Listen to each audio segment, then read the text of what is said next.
Hi, PWAR. I'm Tiffany Izenour, and I am going to give you a quick training on when a pet isn't a pet. I am the incoming chair of the Virginia Realtors Property Management Council and have served as the Property Management Forum Facilitator for PWAR for several years.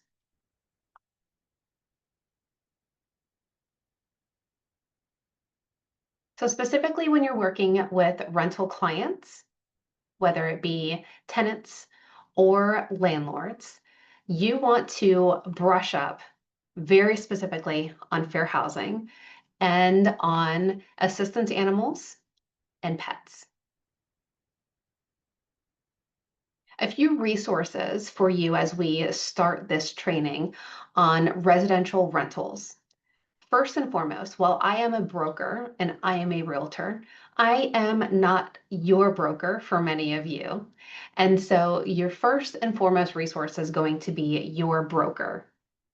Additionally, Virginia has an entire code that we all learned about when we were going through our realtor training that governs landlord-tenant relationships in Virginia. And that's called the Virginia Residential Landlord-Tenant Act, or the VRLTA.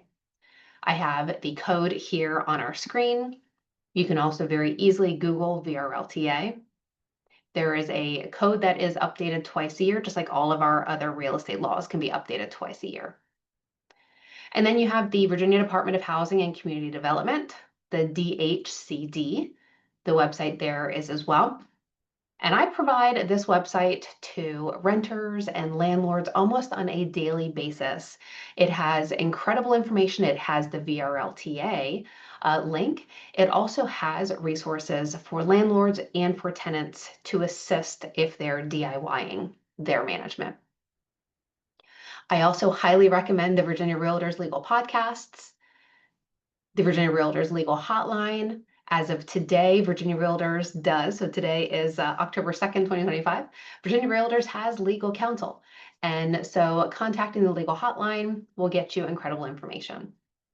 And then if you or your tenant or your landlord clients are needing legal assistance, they have questions for you that are above and beyond what your scope is. Highly recommend that you refer them to the Virginia Lawyer Referral Service, which is the VLRS. That phone number there will give them 30 minutes with a licensed attorney for $35. So let's brush up on the Virginia Fair Housing Protected classes. We go through this training very routinely as realtors here in Virginia. We have race, color, religion, sex, national origin, elderliness, which is over 55 years, familial status, disability, source of funds, sexual orientation, gender identity, and military status. Today, a lot of what we're going to talk about is about disability and how that relates to assistance animals. So what is an assistance animal? Assistance animals are defined, and there's a lot of guidance documents through HUD, so the U.S. Department of Housing and Urban Development. The website there is specifically goes to the assistance animals page for HUD, that at the bottom of it has a link to the guidance document that HUD put out several years ago. So what is an assistance animal? You have two different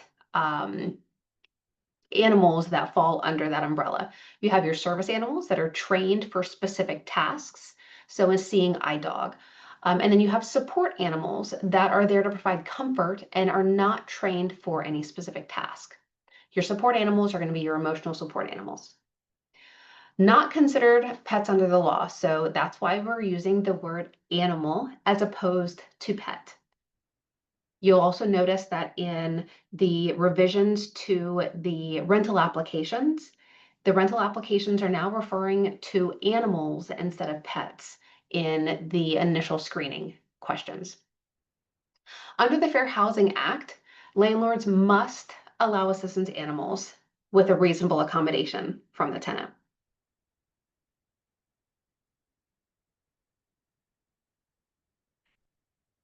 A quote from HUD, and again, something very relevant to this training and for you to be able to tuck away and provide to landlord clients when you come across some of these questions. Housing providers Landlords are housing providers, even if they have one rental property. They're considered a housing provider under the umbrella of HUD. So housing providers, landlords, cannot refuse to make a reasonable accommodation in their rules, their policies, practices, or services when such accommodations may be necessary to afford a person or a tenant with a disability the equal opportunity to use and enjoy the dwelling.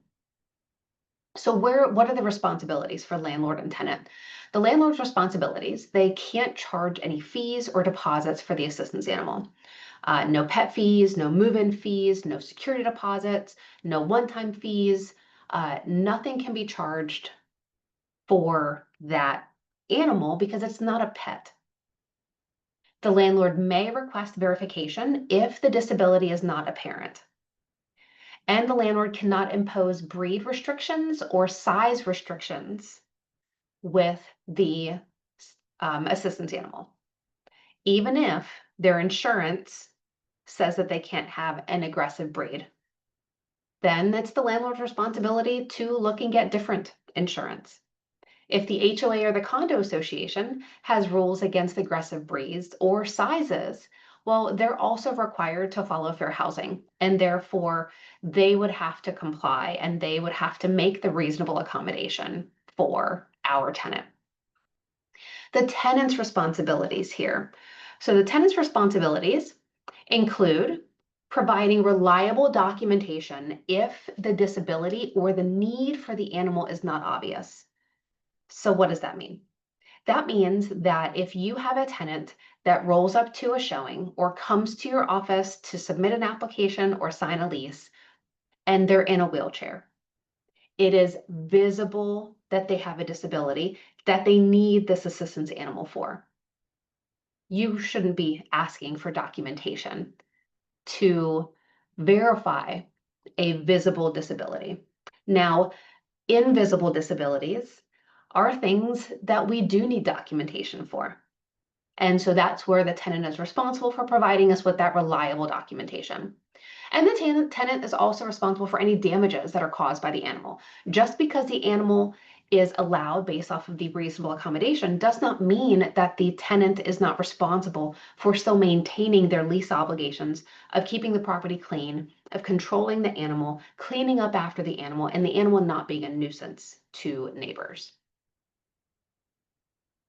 So what is reliable documentation? We said in the prior slide that the tenant is responsible for providing you or the landlord with reliable documentation to verify the disability. So the documentation should include confirmation of the disability without disclosing specific diagnoses. Now, if the provider gives specific details, well, then it's in the letter. But we cannot and should not be asking for specific diagnosis. The documentation should also explain how the animal helps the tenant. What does it assist with? Does it provide support or does it mitigate symptoms? The documentation should also provide the provider's credentials. So the person that is putting the letter together and signing the letter should have their name, their title, their license number, and their contact information. It also needs to have the signature and date from that licensed professional should be within the past year. So I just jumped over one. And if it's over a year, then you can request a more current version that is confirming the disability. And then the documentation should also include a statement verifying that there is a therapeutic relationship between the provider, this licensed professional, and the individual or our tenant. So what you as the realtor and as the landlord cannot require of this disabled individual who is requesting a reasonable accommodation. You cannot request medical records or detailed diagnoses. You cannot request specific training requirements for the animal. You can't require that there's a certificate or a license. There is no such thing. There is no database. Anyone that comes to you saying that they have an animal that is on this national database means that they paid far too much money for something that they didn't have to pay any money for to get a license for their support animal. There's no such thing. Landlords also cannot require additional pet deposits or fees, and they cannot require that a specific format or template for the documentation. A reasonable documentation is sufficient. You'll see here in a couple slides that Virginia Realtors and NVAR have given us tools as realtors to receive information and to ask for information on behalf of our landlord clients in a specific template and format. Now, if our tenant gives us something back that is in a different format, we cannot refuse to accept it because it was not in our form, if that makes sense. So some best practices moving forward. Make sure that you educate yourself and your landlords and investors ahead of time. This should be happening when you're having that initial listing appointment discussion. Before you sign a listing agreement, you're educating your investor about fair housing. You're educating them about assistance animals and educating on what they can and cannot do. And if they're not comfortable having animals in their property, then maybe being a residential real estate investor is not the right thing for them. So consider presenting your application terms without any assistance animal information on it to prevent a potential fair housing violation. But again, if you're going to do something like this, make sure that you're doing it consistently. Have your own systems and processes in place so that every single time that you're doing a rental listing, you are handling it the same way. You're giving the same information, you're recording the same documentation. And you're presenting the rental applications to the investor, to the landlord client, the same way. Another best practice, rely on the Virginia Realtors or the NVAR standard forms. We've got them listed there. You have a request for reasonable accommodation. So you have an application that comes in and the tenant says, I have an emotional support animal that I need an accommodation for. Or most likely they're going to come in and say, I have an ESA. I'm not paying you any rent or deposits for it. To which you respond, of course, we would not expect you to pay any rent or deposit for an ESA. However, we do need some reasonable documentation. So here is a request for a reasonable accommodation form that I need you to complete. And here is a verification of disability form that I need you to complete and then provide to your provider so that we can collect information to support and validate the letter that you've just given us here. And then you're reviewing through, you've got your assistance animal approval notice. There's also a denial notice. And then there's an assistance animal addendum that goes with the lease agreement.